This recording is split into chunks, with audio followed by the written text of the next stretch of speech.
जयंती को मना रहे हैं। आप सबको मालूम होना चाहिए कि इतना बड़ा प्रोग्राम, जो कि गुजरात में भी, इनका जन्म स्थान पहले मैं बता दूं, उसके बाद प्रोग्राम के बारे में बताऊंगी कि इनका जन्म दिवस आज ही के दिन 1824 ईस्वी को, जो कि 12 फरवरी, गुजरात प्रदेश के मोरबी क्षेत्र में टंकारा नामक स्थान में हुआ था। इनके बचपन का नाम मूल शंकर था। मूल नक्षत्र में इनका जन्म होने के कारण इनका नाम मूल शंकर पड़ा। ठीक है। और इनकी माता का नाम यशोदाबाई था और पिता का नाम करशन जी बालजी तिवारी था। उन्होंने आज़ादी और हिंदू धर्म के प्रचार के उद्देश्य से आर्य समाज की स्थापना की। ऋषि दयानंद आर्य समाज के संस्थापक, आधुनिक भारत के महान चिंतक, समाज सुधारक और देशभक्त थे। स्वामी दयानंद सरस्वती ने बाल विवाह, सती प्रथा जैसी कुरीतियों को दूर किया।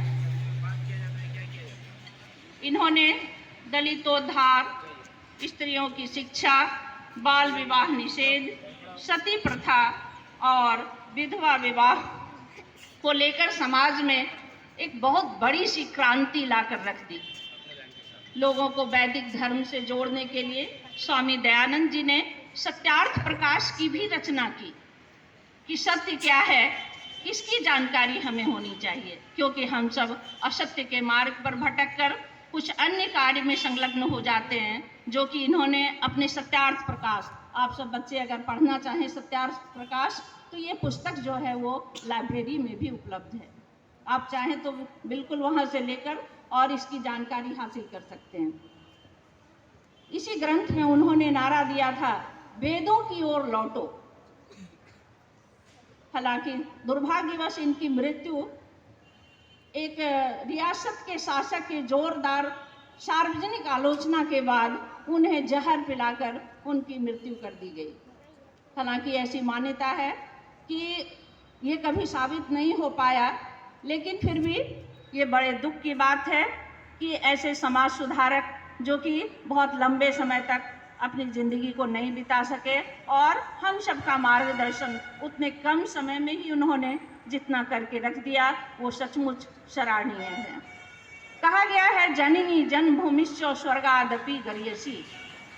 जननी यानी पृथ्वी को, जिस भूमि में हमारा जन्म हुआ है, वह स्वर्ग से भी बढ़कर है और उसके प्रति वफादारी हम वेद की रक्षा करते हुए कर सकते हैं।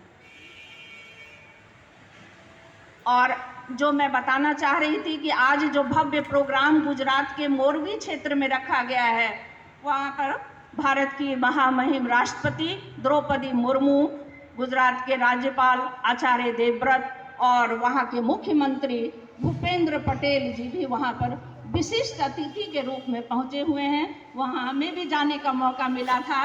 प्रिंसिपल साहब ने हमें भी कहा कि आप जाइए वहाँ पर, क्योंकि डायरेक्टर की ओर से कहा गया था कि वहाँ जाएं और उसमें सम्मिलित हों, पर समय के कारण कुछ ऐसी परिस्थितियाँ थी जो मैं नहीं जा पाई, नहीं तो हमें भी वहाँ एक बहुत अच्छा मौका मिलने वाला था और मैं वहाँ जाती ताकि अपने आँखों से सब कुछ देख पाती। जय हिंद, जय भारत।